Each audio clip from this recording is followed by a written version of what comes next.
The Earth now lives in an Anthropocene. This means that the main deciding factor for the climate of the Earth has been placed on the hands of humans. Though this period has been a great one for innovation and creation for man, it has also experienced irreversible damage, evidences of which are clearly perceivable. Although the damage has been done, and continues to be done, action is still an ever-present option. An option that we must choose if we are to address the mass infliction done on the planet. Eco-friendly alternatives are great, and they do come with good intentions. However, what do you do if you're a student who couldn't afford these more environmental options? For the most part, available eco-friendly alternatives are more of a luxury than an accessible option. And so to create participative change, you must be able to propose inclusive solutions, little things that most people could take part of. We cannot settle on change that exists only in theory. Irregular trends of environmentalism can only do so much. A recent example is the No Straw movement that picked up in 2018. How often does the average person go to a coffee shop or restaurant? In each of these instances, it is more likely than not that they've used at least one single-use straw. These straws head to landfills and the ocean. And after a long time, when they do eventually biodegrade, they still release microplastics into the environment, which are potentially consumed by living organisms. It is these concerns that likely spurred mass media to react. While movements like this do play their own part somehow, they are still far from sustainable. Should a straw ban take place, for example, most biodegradable alternatives would still not entirely be biodegradable, especially as most cities do not have the facilities needed to process them properly. Small business owners would have trouble complying with the more expensive requirements. Consumers will not have access to straws anymore, and yet the problem would still continue to persist on a large scale. Instead, we must change the way we act as a society. Perhaps the most important tip: reduce.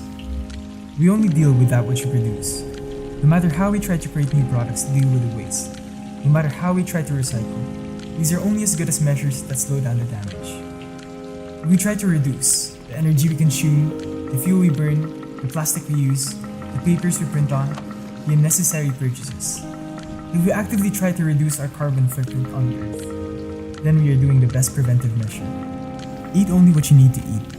Turn off the faucet when you're not using it. Use public transport when able. Bring a reusable water bottle to school. Use reusable food containers when buying food from the canteen.